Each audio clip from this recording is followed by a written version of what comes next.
राजस्थान में जैसलमेर शहर रेगिस्तानी क्षेत्र में स्थित है। शहर के बाहर सैकड़ों मील दूर तक रेगिस्तान फैला हुआ है, जहां जगह जगह रेत के बड़े बड़े टीले हैं। शहर से कुछ मील की दूरी पर कुलधरा नाम का एक खूबसूरत गांव है जो पिछले 200 सालों से वीरान पड़ा है। इस गांव में रहने वाले लोग 200 साल पहले रातों रात अपना गांव छोड़कर कहीं और चले गए और फिर कभी वापस नहीं आए। कुलधरा गांव अब पुरातत्व विभाग की निगरानी में है। स्थानीय परंपरा के अनुसार 200 साल पहले जब जैसलमेर रजवाड़ों की एक रियासत थी, उस समय कुलधरा गांव उस रियासत का सबसे खुशहाल गांव था। यहाँ से सबसे ज्यादा रेवेन्यू आता था। यहाँ उत्सव और पारंपरिक नृत्य और संगीत समारोह होते थे। इस गांव में पालीवाल ब्राह्मण रहते थे। गांव की एक लड़की की शादी होने वाली थी, जिसके बारे में कहा जाता है कि वह लड़की बहुत खूबसूरत थी। जैसलमेर रियासत के दीवान सालिम सिंह की नज़र उस लड़की पर पड़ गई और उसे उसकी सुंदरता से प्यार हो गया और उसने उस लड़की से शादी करने की जिद की। स्थानीय स्तर प्रचलित कहानियों के अनुसार सालिम सिंह एक अत्याचारी व्यक्ति था, जिसकी क्रूरताओं की कहानियां दूर दूर तक मशहूर थी। लेकिन इसके बावजूद कुलधरा के लोगों ने सालिम सिंह को लड़की का रिश्ता देने से मना कर दिया। सालिम सिंह ने गांव वालों को सोचने के लिए कुछ दिनों का समय दिया। गांव वाले जानते थे कि अगर उन्होंने सालिम सिंह की बात नहीं मानी तो वह गांव में कत्लेआम मचा देगा।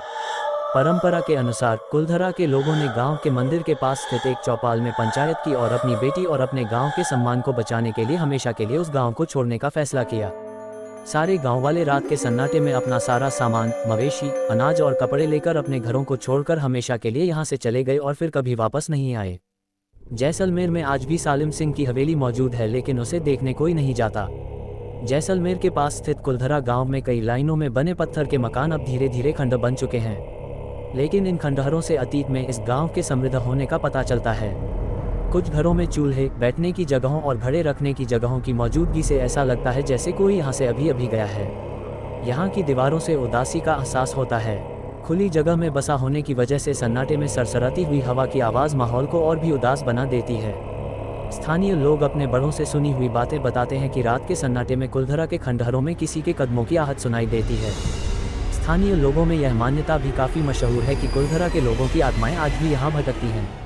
राजस्थान सरकार ने इस गांव को पर्यटकों को आकर्षित करने के लिए यहाँ के कुछ घरों को पहले की तरह बहाल कर दिया है। गांव का मंदिर आज भी गुजरे हुए वक्त के गवाह की तरह अपनी जगह पर खड़ा है। हर साल हजारों पर्यटक इस गांव को देखने के लिए यहाँ आते हैं।